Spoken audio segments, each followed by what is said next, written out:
Hello, everyone. My name is Phineas Howell, and today I will be presenting to you the paper Arming the Next Generation of Spaceflight Embedded Platforms Through Processor Reusability. Long title, right? Luckily, it's a simple idea. One modern ARM Cortex A72 CPU can replace the whole patchwork of legacy CPUs used in space tech. So, let's go on a little intellectual journey and see why this matters. Deep space science keeps leveling up with onboard AI, real time imaging, and autonomous navigation. This requires all the more computational ability, which the legacy components are thoroughly lacking in.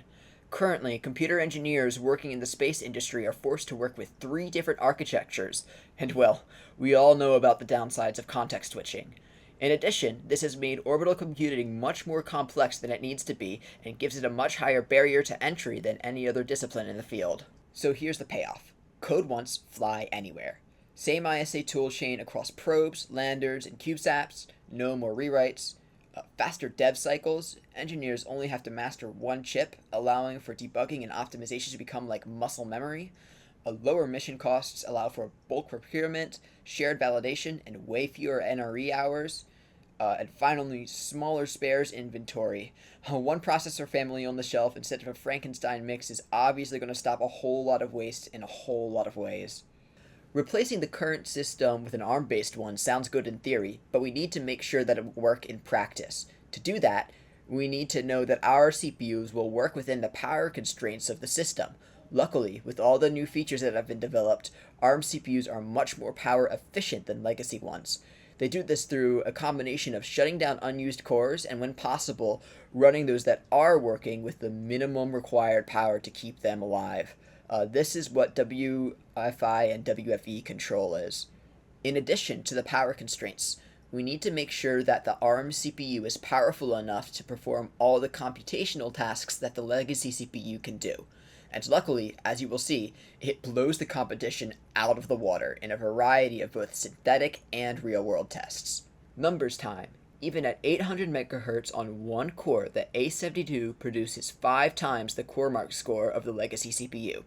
Bump it up to 4 cores at 1.6 GHz, and you're looking at a 38K CoreMarks per second score. Moreover, this domination was demonstrated at all clock speeds, making the legacy stuff pretty much obsolete. If we get out of the lab and try more mission-style workloads, the battle between our competitors turns even more into a one-sided bloodbath. First up, lossless JPEG compression on an 8 megapixel image. The A72 chews through encode plus decode in about 0.4 seconds. The legacy PPC chip, 8.5 seconds. That's a 20-fold speed up, perfect for dumping science data before the next ground pass. Next, onboard AI. Running MobileNet SSD object detection at Float32, the A72 holds about 9 frames per second with only a 113 millisecond delay. This is really good for real-time image analysis. All that computational muscle still sips power. During the entire benchmark suite, the quad-core A72 floated between 4.5 and 5.5 watts. That's less than half of the 14-watt draw of the previous chip. Sure, it can't quite crawl at the 1 to 2 watts niche of the tiny Leon chips, but those are becoming less and less useful in the age of AI and heavy compute. So, what are the takeaways from all of this? The first is that with one chip, we can have many missions. From CubeSats to flagship probes, it turns out they can all use the exact same brain. In addition, dev times drop hard. A single toolchain, single driver stack, minimal context switching all make up the best ingredients possible for as painless of a dev cycle as you can have.